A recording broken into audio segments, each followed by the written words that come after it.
eliminate that. So we're talking waking hours. I say, what's your work-life balance? Because this guy is trying to compete with you in the categories that you've excelled at, if you know what I mean. So he's like, I'm 50-50, bro. I'm 50-50. I work, and then I go and socialize. I said, that's pretty aggressive, because I'm more the 80-20 rule.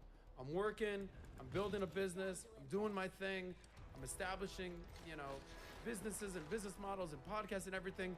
And then a weekend warrior rolls around. I'll take 20% of my week and, live it up, have fun, party. So could you put a number on your actual work-life balance? For a while, it was like mostly fun, like 90%, 95%, right? So once I made like digital products, or if I'm running like a boot camp tour, like live trainings, then the rest of the year's like time off, right? Okay.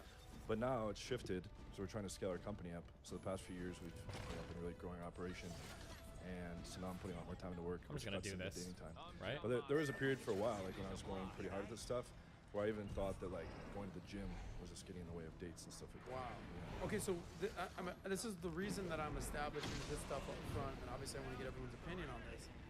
So you said 95% of your time you were focusing to the I was social life, not work. Yeah, I was drinking like almost every day for like 15 years.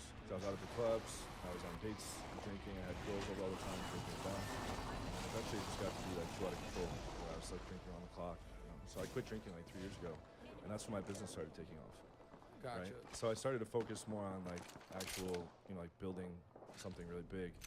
This guy says, I have 2 master's degrees in cognitive science and human-computer interaction. Plus, I used to be a professional poker player and worked on nuclear missile defense contracts for the U.S. government. Is this true?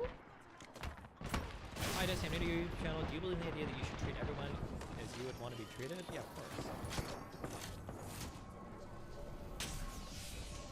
Instead of, I was basically screwing around just for not really, just treading water financially. Wow, down John. That's thanks for Take a hit 49. because you were Yeah, working for sure. much. By the way, so what do you think is a healthy work-life balance? Meaning, you were at 95% partying, lifestyle, going out, 5% work. Yeah. My buddy that I just mentioned, he's more 50-50. Well, it's changed. I'm more 80-20, work, party on the weekends kind of thing. Everyone has a balance. Yeah. In your opinion, at this point, after doing all you've done, partying, women, sex, drugs, rock and roll, what do you think is the ideal work-life balance at this point? I think like once guys start to get good at this, it's easy for it to start taking over. Like clients I train, like they start having problems where like, hey man, I'm skipping jujitsu, I'm missing work, I'm doing this, what do I do? I'm like, you gotta have some discipline, right? It's always more fun to go bang a new chick, but they have to make sure the rest of the stuff in their life is in order. So a lot of the guys, like once they get good at this, they just get kind of addicted to it, or they just start seeing more and more and more girls and letting things fall off.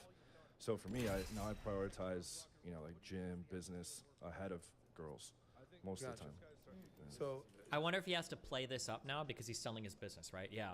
Like the guys that are my clients, they fuck so many women, it just takes over their life. They can't even fit in jujitsu class anymore. They're fucking so many women constantly. Like, I wonder if it's just like part of his, he has to advertise. And to be clear, do you have an actual breakdown? Like, number? Like, with the yeah. Like you were 95.5, now you're what? The percentage. It's probably, we're doing a lot, I work a lot now, right? So it's, but I still see a couple girls a day besides my own chick, so it's, I don't believe it. I don't believe it. A couple girls a day? I think you could if you work them into your life and it's the same girls. That's believable, for sure. It's slanted more towards business now. So I'm able to sleep with about 100, 120 new girls a year comfortably while working on business.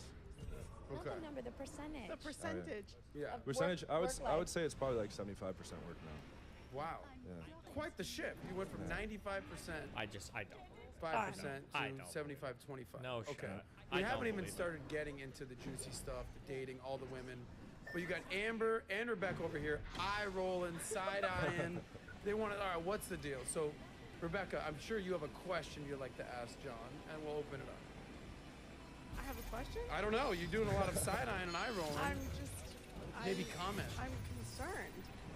What are you concerned about with our friend John? Have you been checked? Yeah. Like every day? Every day. No, I made a video. You go to the doctor though frequently. Yeah. What's frequently? Like every couple months. That's not enough. That's not it. If you're saying that you're Okay, every couple months is a fair answer for somebody that's fairly sexually active. If you're seeing a new person every third day, you should probably be going like at least once a month. Unless you're making sure all the parts. That's a lot of pussy. That's a lot of disease. That's a lot of STDs that you could be fucking juicing out into the world. Like, Jesus. comfortably seeing 100 girls a month. That's an HPV super spreader right there. No, not for month. About per year. Oh, per year. But you just say multiple girls in a day. I don't know why. Oh god, these women are gonna be stupid. I don't know why you would say HPV super spreader. Chances are, almost every guy you're gonna fuck could have HPV, but like most women in the Western world at this point are gonna have HPV vaccines. And HPV is something I don't know if you can actually get a test for HPV. When I get my full panels, I test for everything, including HSV and AIDS, HIV. I don't think I've ever seen an HPV test offered by anybody. So I don't know why you would bring that up. I hope the girls don't say dumb shit the whole time. But you've slowed down over the years based on work. And Wait, did he So say I- he didn't say he never had an STD, did he? Hold on. I made a video. You go to the doctor though frequently. Yeah, What's frequently? like every couple months. That's not enough. That's not it. If you're saying that you're comfortably seeing 100 girls a month. That's an HPV super spreader right there. It wasn't a month, it No, was not per a month. year. About per year. Oh, About per 100 year. But Yeah. you did say multiple girls in a day. Yeah. but you've slowed down over the years based on work and So He said he scaled up. What do I do I with see- this I mean- scene? No, and then I've lived with my. do you find is that more of like a internal accomplishment, like when you sleep with these girls, do you feel like yes?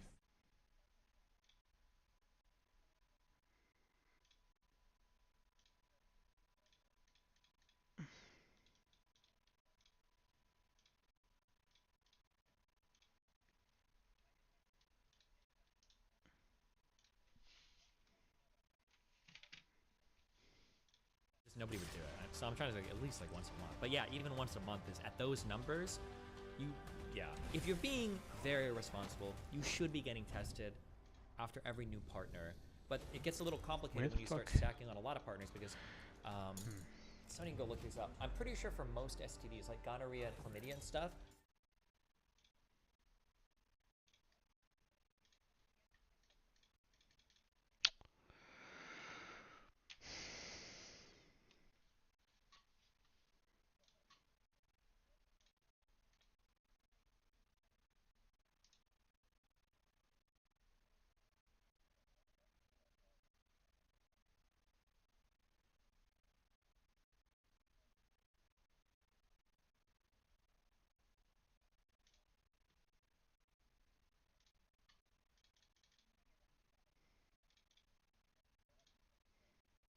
What the fuck? You talking about fucking 100 girls? Jesus Christ. Why? Wh-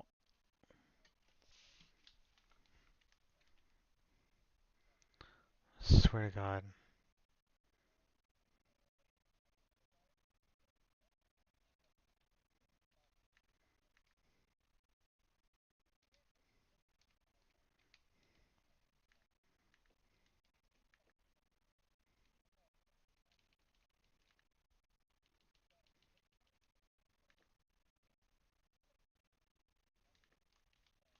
Pick up the fucking shit, man. I swear this game.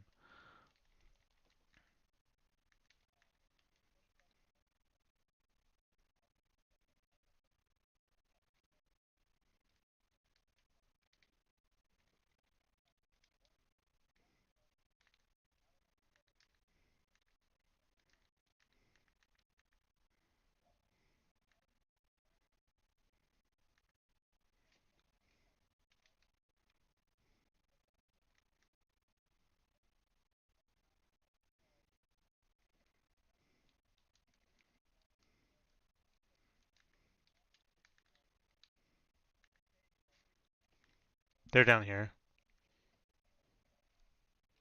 What the fuck?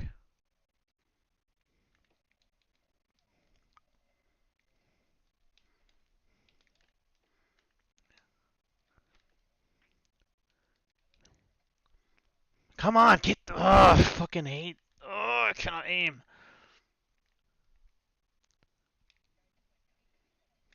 Fuck you.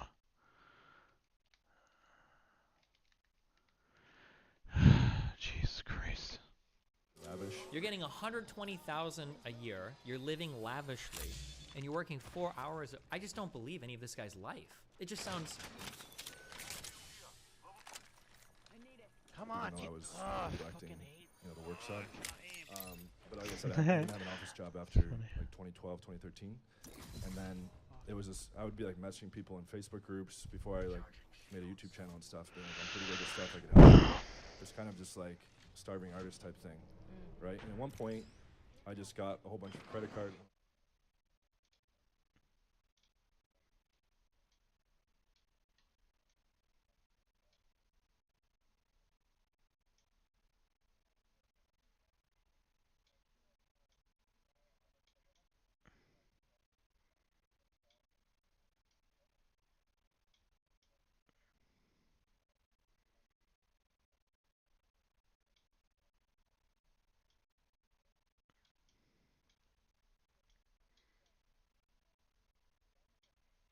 What they say, what the red pill community says about what men should do. Like the famous Build yourself. phrase is I think that's all chase BS. excellence, not women. You're like, relax with the excellence, buddy. Hold the excellence.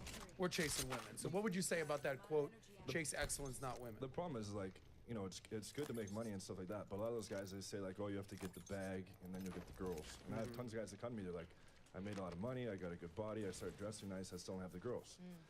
And I'm like, You're well, still shitty. yeah, you don't know how to talk to a girl, you don't know how to text with a girl, Yeah. you don't know how to run a date, like all the fundamental stuff is missing. Oh, So I bro. get even like billionaire clients. Like we have a whole rich circle of friends. We all got rich. The only girls that want us are gold diggers, right? Yeah. Or people that want to use us. And they're like, "What do we do?" Interesting perspective. Also, because he said run a date. Did anybody else catch that? I got that. He's running a lot of dates, and which we'll get That's into how that. we run a date. Well, it's interesting because one of the things I always say is that money doesn't live in a vacuum. It's not like I am a millionaire and I have all my money and this is what I do with my money and I have money. It's like, no, you want to go You out, say live billionaire life, clients? have a car, go on dates, run a date, some may say, have a lifestyle, go on vacation, take a girl out. Like, money just enables you to do what you want in your life. Get your money so you can do what you want to do. You're kind of like saying, hey, good, I got it. Like the chasing excellence, that's one component. But the woman is sort of the other component, right? I always say, like, Chris Rock would always say, if a guy could bang a chick in a cardboard box, he wouldn't fucking go get a That's Dave Chappelle. car and a house. Chris It's Rock. cardboard box season, right? So this perspective that you have on, what we say here, getting paid, getting laid, you kind of almost prioritize getting laid and then almost using what you learned from women to monetize to get paid. Is But you that still fair had to to say? fake it a little Exactly. bit. What do You still had to fake it. That's why you took out loans and you took out credit Yeah. cards. Because you couldn't just be like showing up, in an Uber, no car, no house, nothing, in the cardboard box, But and I was still like- get I was that like many women. Treading water, right? Like very carefully. I usually only had about $1,000 in my bank account when I was making six figures, right? But that's all changed. Like, the business took off a whole great deal in the past few years. Like, we run like a multi-seven-figure business now. So Wow. that's because I'm focusing on it now. And quitting drinking definitely was like a huge component of that. And having a more stable lifestyle, like living with my Would you girl. say, yeah, marrying? Yeah. Okay, well let's address what Amber just brought up, faking it. Okay, you live in Miami, you live in Orlando. Natalia, you're Orlando, Miami, Fort Lauderdale, wherever you're around. It was in a negative thing. Oh my god! What the? Can you God tell, fucking like, damn it, dude! I We've can't. heard about this. We talked about this. Kill a podcast myself, ago, man. About like men maybe don't have that intuition. When you walk out the Worthless. door, you're not worried about like, am I gonna get raped? Is someone coming out here? Who's this guy? Women have that like sixth sense of like, something's creepy about this guy. I don't trust that guy. I don't know what it is. Way more than men. Yeah. We have Men to. have a lot of skill sets that are a lot better or different women in certain categories. Women have that women's intuition, sixth sense. So do you have an intuition of like, this guy might be a fraud? I don't know. Does he really have what he says? Is this something I can trust? When you're out there having fun in Miami doing your thing, what can you tell when a guy is lying to you? What kind of red flags do you see? You're all looking at me. 'Cause you know. I asked you. Come on. Yeah, I mean, the most experiences I've had with that have been in Miami. Jesus or like on a boat or something. More bombs? Jesus fucking Christ, dude. It's like, oh, I rent these boats or things like that, or I've seen a guy with the, like take me out, and then a week later I'm on a different app and I see him under a different name. Damn. I'm still learning. I think I try and think the best of people. I don't always have that. Fuck, that sense we're dead. Of what real, cause like I've said a bunch of times on this show, Fuck, man, fuck, I so suck. I'm not looking